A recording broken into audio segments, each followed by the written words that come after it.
আচ্ছা, একবার ভাবুন তো, যদি এমন হতো যে আপনি চোখের পলকে একেবারে অন্য একটা জগতে চলে যেতে পারতেন। চলুন, আজ আমরা ঠিক সেই প্রযুক্তিটা নিয়েই কথা বলি, ভার্চুয়াল রিয়ালিটি। এর সাইফাই গল্পের শুরু থেকে আজকের মাল্টি-বিলিয়ন ডলারের ইন্ডাস্ট্রি হয়ে ওঠা পর্যন্ত এর পুরো ব্যাপারটা সহজ করে জেনে নেওয়া যাক। এই প্রশ্নটার মধ্যেই কিন্তু ভার্চুয়াল রিয়ালিটির আসল মজাটা লুকিয়ে আছে। এটা আসলে শুধু একটা টেকনোলজি না, এটা হলো একটা আমন্ত্রণ, এমন একটা নতুন জগতে নিজেকে ডুবিয়ে দেওয়ার জন্য, যেখানে সবকিছুই ডিজিটালভাবে তৈরি। তো ভার্চুয়াল রিয়ালিটি বা ভিআর জিনিসটা আসলে কি? এর সংজ্ঞাটা বোঝা কিন্তু খুব জরুরি, কারণ এটা আপনার মোবাইল বা টিভির মতো শুধু আরেকটা স্ক্রিন নয়। এর সাথে সাধারণ স্ক্রিনের পার্থক্যটা বলতে পারেন আকাশ আর পাতালের মতো। ভিআরের আসল ম্যাজিকটা হলো প্রেজেন্স বা উপস্থিতির অনুভূতি তৈরি করা। মানে এটা শুধু আপনাকে কিছু দেখাচ্ছে না, এটা আপনার চারপাশের বাস্তব দুনিয়াটাকেই একটা ডিজিটাল দুনিয়া দিয়ে পুরোপুরি বদলে দিচ্ছে।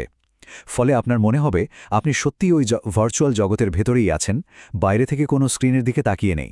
অনেকেই মনে করেন ভিআর বুঝি খুব নতুন একটা টেকনোলজি, কিন্তু মজার ব্যাপার হলো এর পেছনের স্বপ্নটা কিন্তু অনেক দশকের পুরনো। চলুন একটু পেছনে ফিরে এর কিছু দারুণ মুহূর্ত দেখে আসি।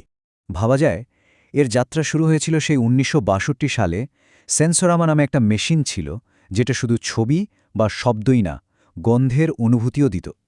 এরপর ৮০ দশকে এসে জ্যারন ল্যানিয়ার প্রথম ভার্চুয়াল রিয়ালিটি শব্দটা ব্যবহার করেন।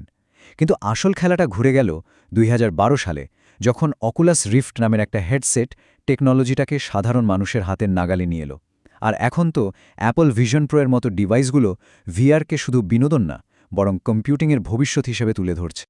আচ্ছা, ইতিহাস তো হলো, কিন্তু এখনকার কি অবস্থা? এই মুহূর্তে মার্কেটটা কেমন, কারা কারা আছে এই খেলায়, আর এর সাইজটাই বা কত বড়? হ্যাঁ, সংখ্যাটা একদম ঠিক, প্রায় $20 বিলিয়ন। এটা ২০২৫ সালের একটা ধারণা।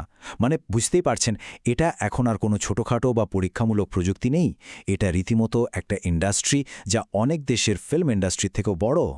আর যদি ভবিষ্যতের দিকে তাকাই, তাহলে তো মাথা ঘুরে যাওয়ার মতো অবস্থা।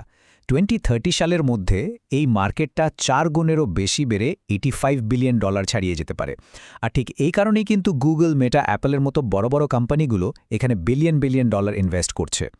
এখন মার্কেটের সবচেয়ে বড় 3কে প্লেয়ারকে যদি দেখি, একদিকে আছে মেটা কোয়েস্ট 3। এটাকে বলা যায় একটা অলরাউন্ডার, দামে সাশ্রয় কিন্তু অভিজ্ঞতা দারুণ। আরেকদিকে আছে অ্যাপল ভিশন প্রো, যেটা অনেক দামি, আর অ্যাপল এটাকে বলছে স্পেশাল কম্পিউটার। মানে এটা শুধু গেম বা সিনেমার জন্য না, কাজের জন্য। আর সবশেষে প্লেস্টেশন VR 2, যেটা একদম পিওর গেমারদের জন্য বানানো। দেখাই যাচ্ছে সবার টার্গেট কিন্তু আলাদা। ভিআর শুনলেই আমাদের মাথায় কি আসে? গেমস, তাই না? কিন্তু সেই দিন আর নেই। এই ধারণাটা এখন পুরোপুরি পুরনো হয়ে গেছে। এখন এর ব্যবহার বিনোদন ছাড়িয়ে আরও অনেক দূরে চলে গেছে। স্বাস্থ্যসেবা, পড়াশোনা, ট্রেনিং, ফ্যাক্টরি ডিজাইন, এমনকি মিলিটারি ট্রেনিংয়েও এখন ভিআর ব্যবহার হচ্ছে। মানে এটা এখন আর শুধু মজা করার জিনিস না, এটা দিয়ে কাজ হচ্ছে, প্রোডাক্টিভিটি বাড়ছে, দক্ষতা বাড়ছে। একটা উদাহরণ দিলে ব্যাপারটা আরও পরিষ্কার হবে। ধরুন সার্জিক্যাল ট্রেনিং। একজন নতুন সার্জন কোনো ঝুঁকি ছাড়াই একটা ভার্চুয়াল রোগীর ওপর যতবার খুশি অপারেশন প্র্যাকটিস করতে পারছেন। এতে কি হচ্ছে? তাদের হাত পাকা হচ্ছে, আত্মবিশ্বাস বাড়ছে, আর বাস্তবে যখন অপারেশন করছেন তখন ভুলের সম্ভাবনা অনেক কমে যাচ্ছে। এটা তো সরাসরি জীবন বাঁচানোর মতো একটা ব্যাপার। ট্রিভিউ রিসার্চের এই কথাটা খেয়াল করুন। শিক্ষার্থীরা নিজেরাই বলছে ভিআর ট্রেনিং তাদের আসল কাজের জায়গাটা কেমন হবে সেটার একটা বাস্তব ধারণা দেয়, যেটা বই পড়ে হয়তো বোঝা সম্ভব না। ভিআর সেটা হাতে কলমে শিখিয়ে দিচ্ছে। আর এই সংখ্যাটা দেখুন, ৮০%।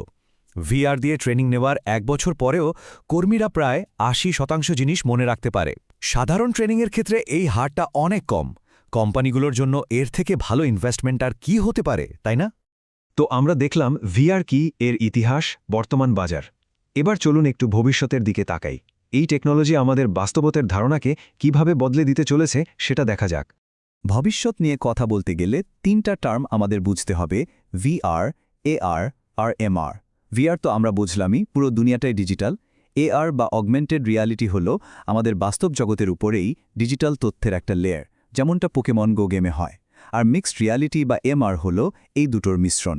ধরুন আপনার বসার ঘরের টেবিলে একটা ভার্চুয়াল গ্লোব ঘুরছে, আর আপনি ওটাকে হাত দিয়ে ঘোরাতে পারছেন, যেন ওটা আসলেই ওখানে আছে।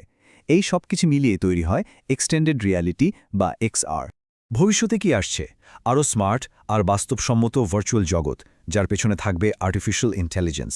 আসবে হ্যাপটিক ফিডব্যাক, মানে আপনি ভার্চুয়াল জিনিসকে ছুঁতে পারবেন, অনুভব করতে পারবেন। 5G আর এজ কম্পিউটিংয়ের জন্য কোনো ল্যাগ থাকবে না, সবকিছু হবে রিয়েল টাইম। আর সবচেয়ে বড় কথা, হেডসেটগুলো হয়ে যাবে একদম সাধারণ চশমার মতো হালকা আর আরামদায়ক।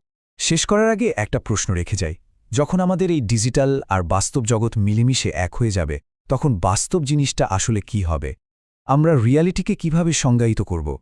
এই প্রযুক্তির প্রভাব আমাদের সমাজে কতটা গভীর হতে চলেছে সেটা নিয়ে ভাবার সময় কিন্তু এখনই।